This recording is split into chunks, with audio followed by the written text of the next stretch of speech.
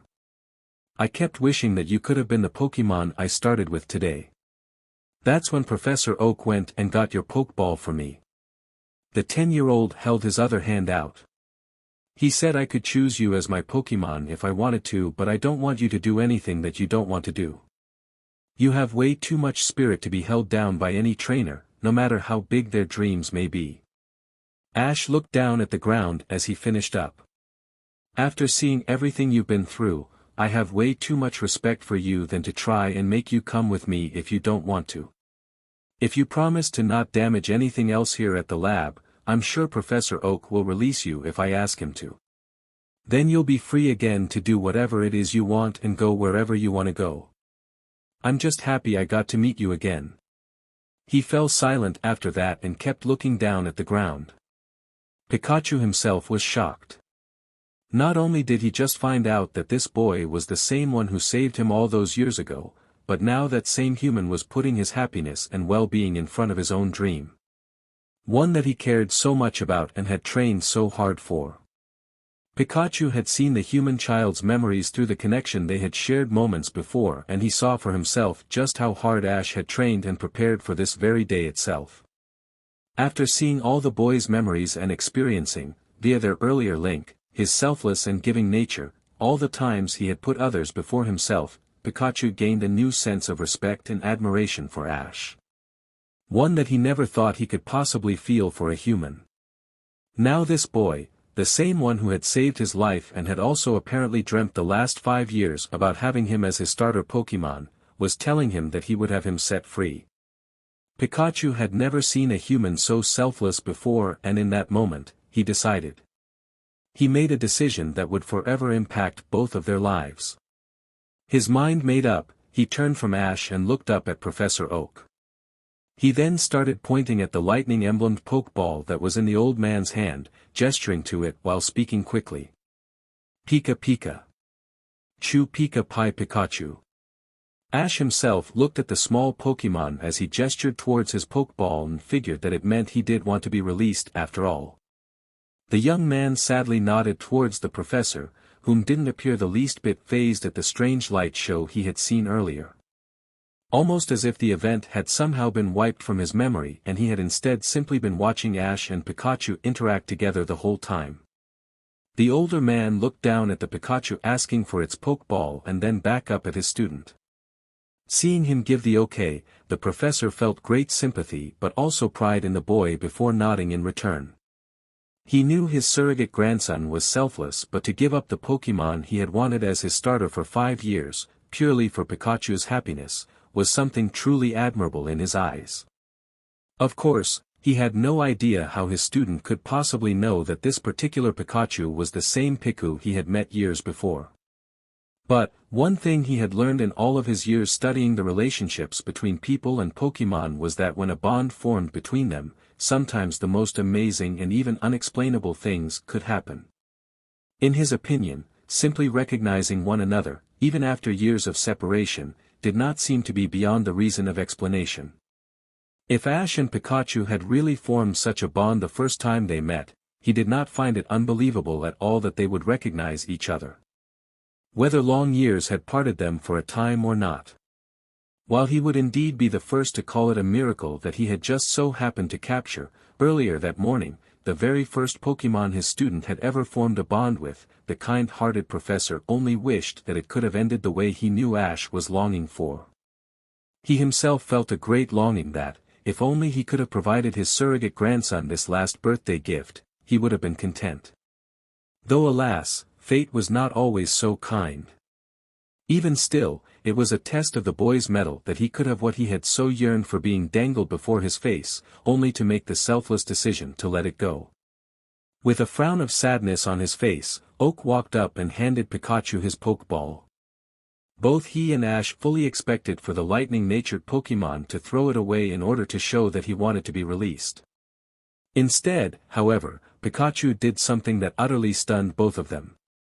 He took his Pokeball and turned to the black-haired boy, pushing the ball towards him. Ash himself looked confused at first but took the Pokeball out of the electric type's outstretched paws regardless. After he did, Pikachu smiled and then, in one impressive and accurate leap, jumped over onto the boy's left shoulder from the machine. He himself was dumbfounded concerning what the diminutive Pokemon had wanted for a moment, but then realization finally hit him. Pikachu must have wanted to come with him and be his first Pokemon after all. There simply couldn't have been another explanation. Knowing this, Ash appeared as though he could burst from sheer happiness at any moment, but he wanted to be sure that it was what Pikachu wanted first. Thus, he turned his head to look at the Pokemon up on his shoulder and asked. Pikachu, are you sure you want to come with me and be my Pokemon? The small little rodent nodded and then squeaked happily in assent. Pi Pikachu. At that, he simply couldn't hold it anymore and Ash let out a loud cheer in excitement. He then lifted Pikachu off his shoulder and spun him around quickly in celebration before coming to a stop before either one could get too dizzy. Soon after, he put the yellow and brown striped Pokémon back on his shoulder and looked up at him while smiling. I know you want to become the most powerful Pokémon you can be, Pikachu, I felt it. And I want to be the greatest Pokémon MSTR I can possibly become. If we're gonna be the best, then we're also gonna have to train as hard as we can. I intend to help make you the strongest Pikachu there's ever been, but I need to know if you're ready for it. What do you say, buddy? Ash's new and first Pokémon looked down at him seriously and then put his paw in the air, a determined look on his fuzzy face. Pika. Pi Pikachu Chu Pi. He saw the fire in the electrical mouse's dark eyes and could hear the passion in his voice and knew right then that Pikachu would be ready to train as hard as possible to achieve both of their goals.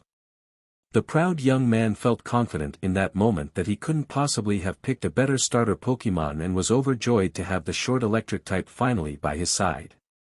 Professor Oak had been watching all of it from off to the side and was amazed, once more, at Ash's way with Pokémon. It truly was an amazing sight to see indeed.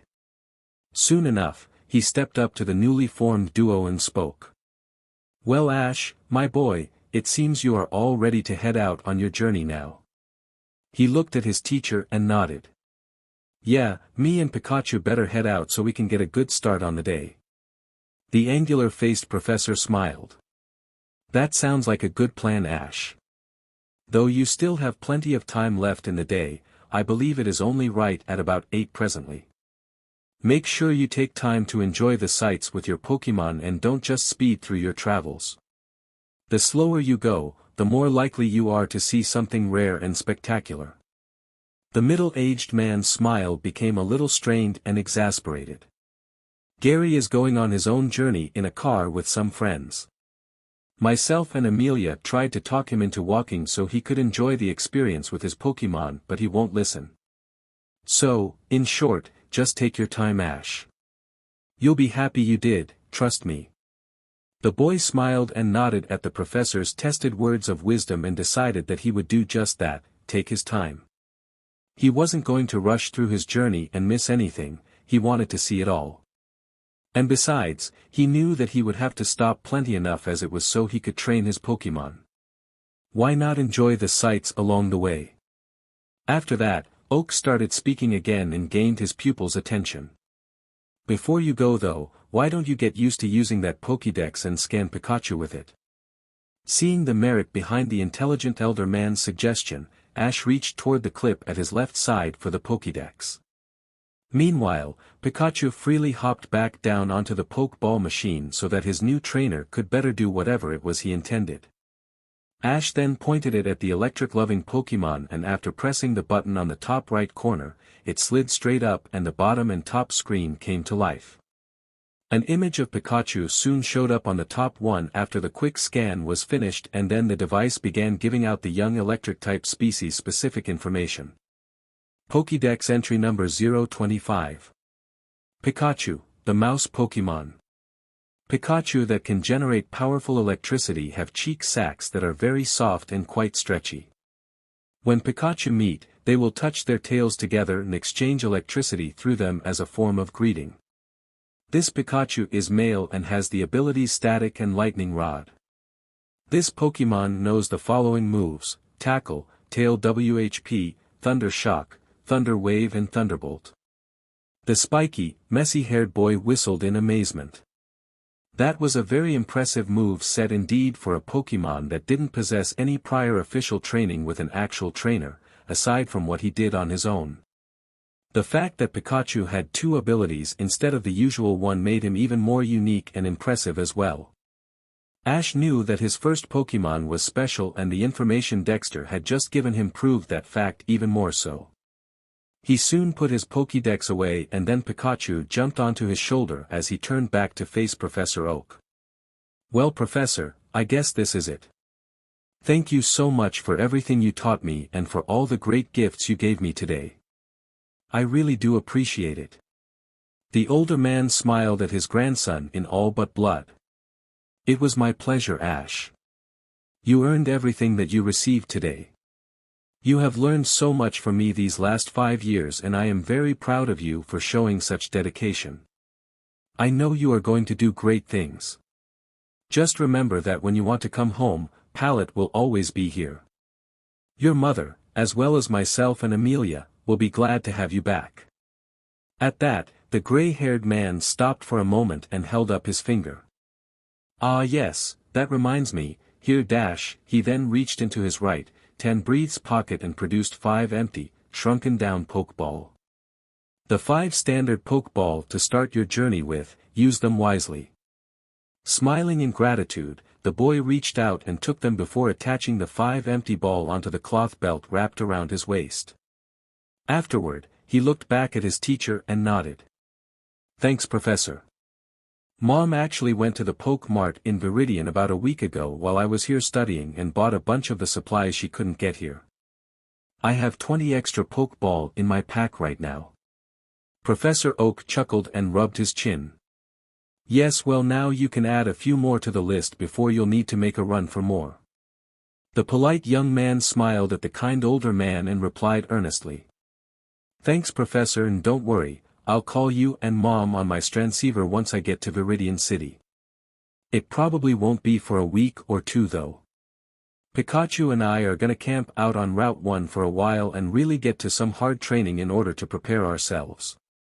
It'll be good for bonding too." The wizened and learned professor nodded at that and then walked up to Ash and Pikachu. "Well, I wish you both the best of luck on your journey. I would walk you down to the road but I need to wait here for the others to arrive. Take care of yourself, Ash, I look forward to hearing from you at Viridian." After saying their farewells, Ash made his way back out into the main area of the lab and allowed Professor Oak to see him off at the front door. From there, he walked down the long stone steps to the gate at the bottom of the hill. However, as soon as he arrived, a sight awaited him that made him stop at first but soon, he smiled brightly.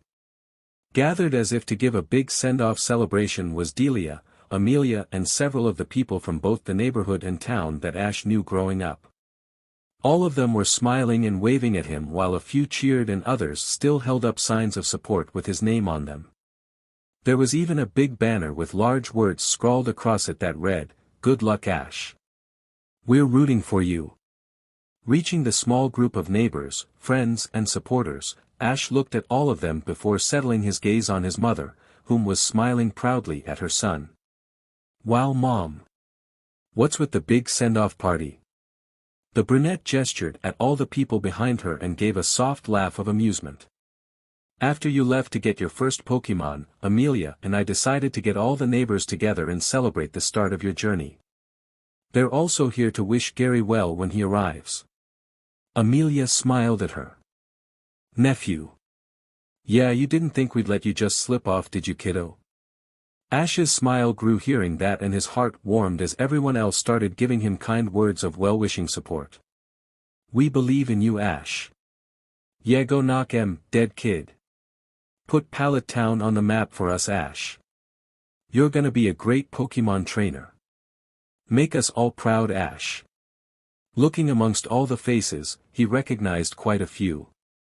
Like Mrs. Hira Kichido, the slightly heavy-set and sweet older lady whom he used to garden for and assist in yard work during the summer for a few extra credits. She was known as the Cat Lady of Pallet since her entire home was absolutely full of Meowth and Persian. Still, somehow, she managed to keep it spotlessly clean, and from his days working for her or visiting, Ash knew it was because all the woman ever did was either clean or bake. He also saw Mr. Suzumo Suzuki in attendance. He was a kindly and short older man that was bald on the top but had stark white hair around the sides of his head.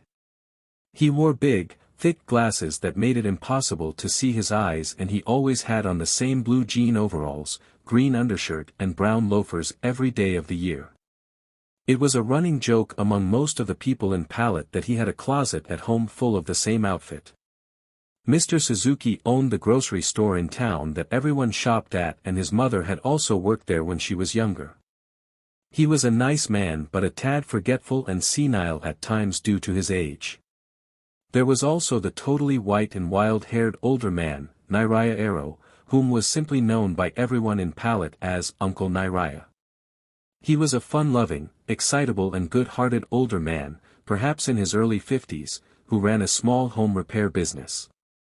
He usually wore old jeans and shirts of various colors, but since he was a carpenter and repairman, they were almost always dirty, ripped up or sloshed with paint stains. Niraya was a tall man, and since his job was so physical, he was still in good shape, even for a man his age. Ash and his mother knew him because he routinely came and fixed anything, big or small, that broke around the house, and always did so for nothing but a home-cooked meal in return. He and his father had also been pretty good friends too, from what Ash understood. The reason he was known as Uncle Niraya was because almost all the kids in town loved him. He was a bit of a charmer who loved to harmlessly flirt with any woman, young or old, that he could, but since he was never crass or crossed any lines, he was mostly seen as a harmless, funny jokester. Ash himself loved it every time he came around because Niraya would always make it a point to say or do something humorous that made he and his mother laugh. He also shared funny stories of the things he and Richard got into when they were younger, and Ash always enjoyed hearing those. He also saw that Miss Haishu had decided to come. She was a teacher at Pallet Primary School in town, and during the 5 years that he studied under Professor Oak, she would occasionally come by and be his teacher for a day or two whenever the professor was either busy with important research or away on business. She was a black-haired lady that wore it in a tight, high bun atop her head at all times. It had a few gray streaks in it, but not a lot. She had a stern, angular face with sharp dark eyes and wore glasses right on the bridge of her nose. She almost always wore the same dark schoolteacher suit, and it most definitely completed her look as a strict, disciplined, middle-aged teacher. While she was indeed stern, Miss Kima Haishu was also fair and could be kind if the ones she was dealing with were nice, respectful, and tried to do everything to the best of their ability. She respected determination, and since Ash had always been a passionate child committed to learning, they both had an amicable relationship. Beside the schoolteacher was her twin sister, Miss Kita Haishu. She ran the Pallet Town Library, and when it came to Stern DSPLN, she and her sister were as identical in it as they were in appearance.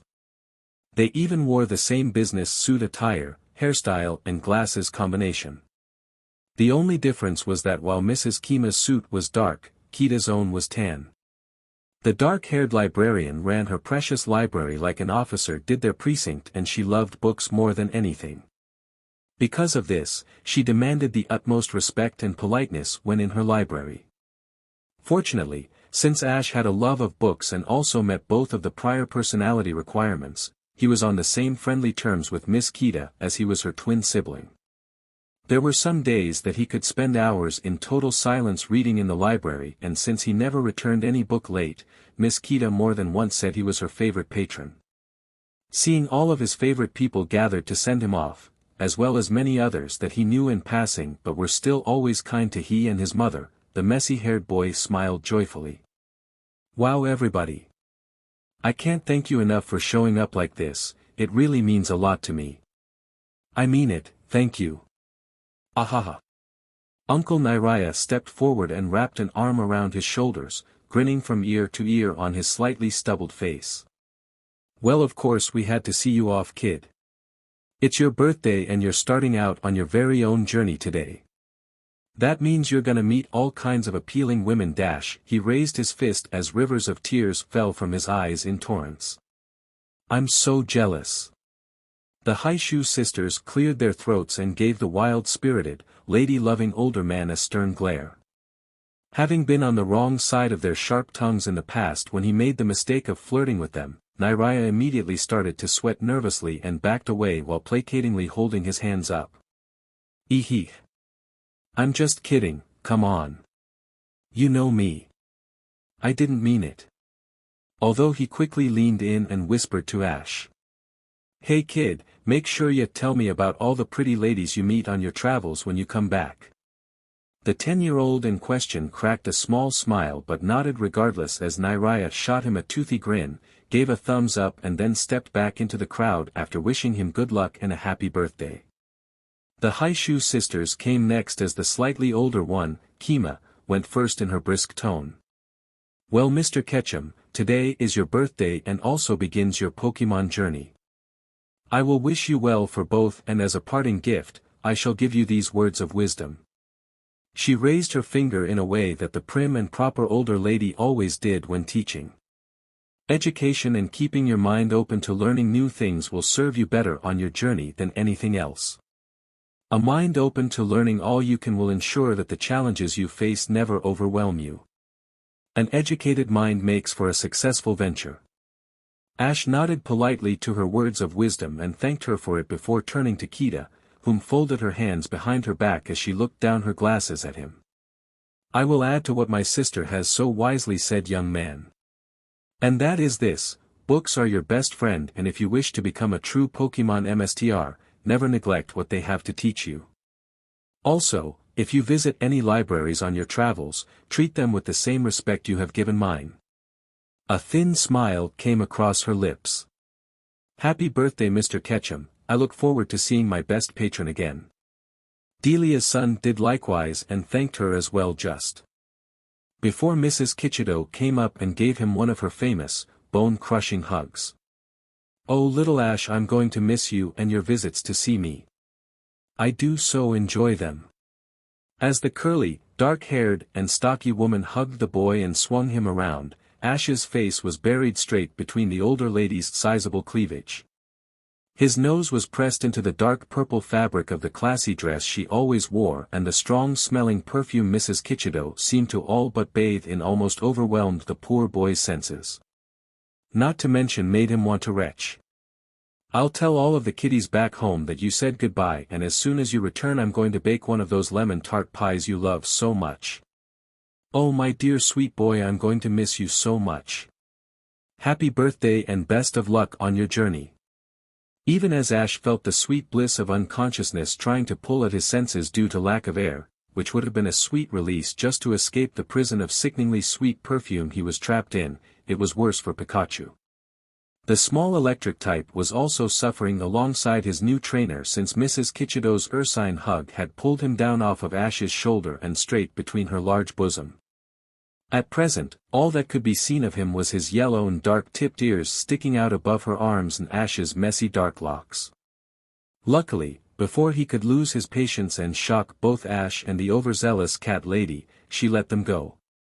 As soon as she did, the almost blue-faced boy stumbled back while limply holding Pikachu in his arms. Both were breathing and trying to take in gasps of fresh air to cleanse their sinuses of the noxious perfume vapors that were still lingering after the deathly embrace. Thanks. Mrs. K. Kichido. Ash gasped back as he slowly felt his full awareness returning and his legs regaining strength. The air was beginning to clear for him and his face was losing the purple hue it had began to form from lack of oxygen. I'll make sure to visit when I come back, he promised with a weak smile and thumbs up while Pikachu still breathed softly in his arms and shot the hefty woman an unappreciative glare.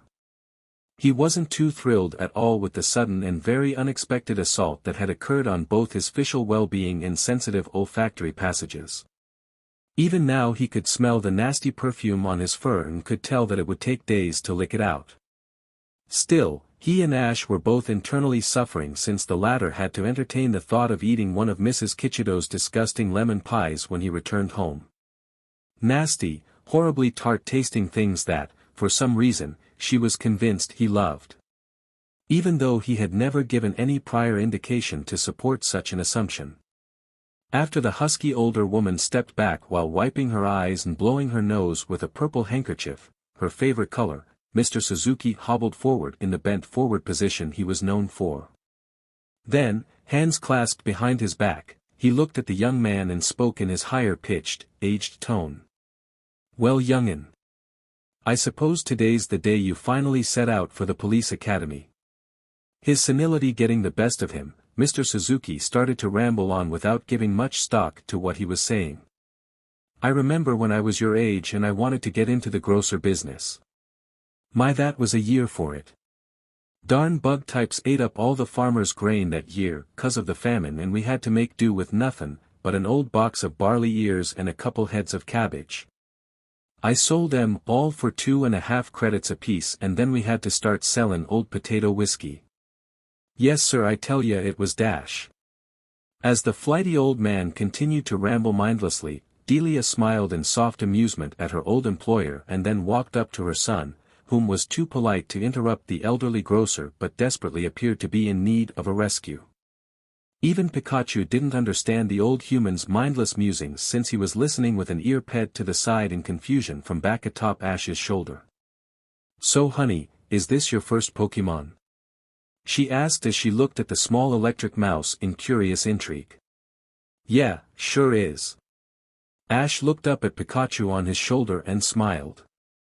"This is my mom Pikachu, say hi." The mouse Pokémon looked at Delia and smiled as he chirped a cheerful, Pika, in reply. This caused both Delia and Amelia to squeal like giddy schoolgirls at the sheer adorableness of the small electric type. "Aw! He's so cute." Delia went to reach for him but her son held his hands up. "Whoa mom, hold up.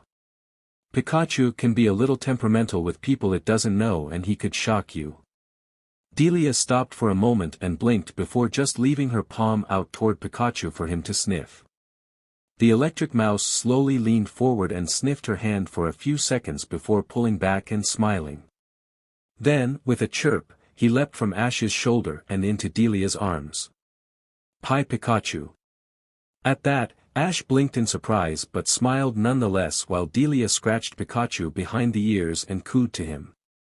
"You're just so cute and adorable Pikachu." Amelia, following her friend's example, reached her hand out and allowed her nephew's first Pokémon to sniff it. Apparently receiving the same acceptance as Delia, Pikachu pushed his head into her hand and allowed Professor Oak's daughter to scratch his cheeks.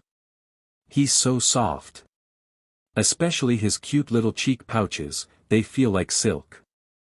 Both mothers fawned over Pikachu for a few seconds before the older one looked at Ash and asked curiously. "One question though. How did you end up with a Pikachu as your Pokémon?" "I may not be a trainer myself but having a dad as a researcher, I know what the regional starters are. I don't recall a Pikachu ever being on the list." The boy smiled as Pikachu jumped back onto his shoulder after receiving enough attention. "Well, I did try to pick one of the original 3 first but I just couldn't." He then looked up at Pikachu. "When I was 5 I met a little Piku in the woods outside of the ranch. We bonded and ever since then I kept wishing that I could have had it as my starter. When I went to the lab today to choose my first Pokémon, Professor Oak showed me Pikachu when I couldn't decide. We both recognized each other and I knew right then and there that it had to be him." Delia, Amelia and the small crowd behind them all smiled softly as they heard the short story, feeling touched at the heartwarming tale of such a special reunion. "Well, you two look wonderful together honey," Delia complimented sincerely. "You just fit with Pikachu on your shoulder like that." Amelia nodded in agreement, along with Mr. Suzuko, whose senior moment had finally passed, as well as Mrs. Kichido, Uncle Jiraiya and even the stern Haishu sisters. "I agree," Gary's mother nodded. "You made a good choice Ash. That little Pikachu sure would make a good mascot at the store." Mr. Suzuko complimented with a smile that showed his pearly false teeth. "Oh dear." Mrs. Kichido clapped her hands together at her cheeks. "Why he's almost as adorable as my Meowth and Persian at home. If it wouldn't be a mouse in a house full of cats then I think I'd like to have a Pikachu myself now." Kima and Kita both looked down at the boy and Pokémon duo at the same time, the strict middle-aged ladies peering through their spectacles at them. "Well, I must say," Kima began. "You both hold yourselves with a dignified demeanor and respectful dignity." Her younger sister by mere minutes, Kita, continued. "I am in agreement that you fit well together. You make quite the dash." They both finished the last bit together in the way most twins did. Distinguished pair. At that, Niraya gave them both a thumbs up and grinned. Hey I like it. With that cool Pikachu there you shouldn't have any problem attracting the lady's kid. The stern sisters shot a glare at the innocently perverted repairman and he immediately lunged back while stuttering. Kidding. I'm kidding of course. Ash and Pikachu both shared an amused look between them before the boy's attention was pulled back to his mother. Ash, you make sure to be careful out there, okay? You and Pikachu look out for one another and don't forget to eat breakfast, lunch and dinner. She then held up a finger. Also, don't forget to do your laundry, wash your dishes, brush your teeth, always say please and thank you, don't borrow money you can't pay back, remember your table manners, always be a gentleman and make sure to change your underwear every day. Ash, whom had been sweat-dropping and smiling nervously as his mother went on, turned red when she went to bring up the great taboo in front of everyone but, thankfully, Amelia came to his rescue. I think he's got the point, Dell. She quickly pulled her friend back. Ash is a responsible young man and he won't forget to take care of himself. He'll be fine. She then turned her own gaze on her nephew and smiled softly at him. But your mom is right, Ash, just be careful and have fun on your journey. Remember too that this will always be your home and we'll all be here rooting you and Gary on every second of the way. Ash looked around and saw his mother, Mr. Suzuko, Mrs. Kichido, Nairaya and the High Shoe sisters, as well as everyone else, all smile and nod in agreement. Feeling his belly grow warm at the knowledge that he had such supportive friends and family waiting for him at home caused Ash himself to smile as well. Thank you. Everyone, thank you so much. I'm going to do all I can to make you all proud, I promise. Delia stepped forward and hugged her son tightly. You've already made me proud, Ash. And I know your father would be too.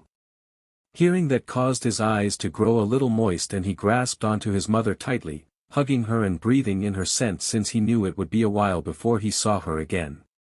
Delia herself became a little wet in the eyes as they hugged and when they finally separated a short time later, she quickly wiped her eyes and her son did the same.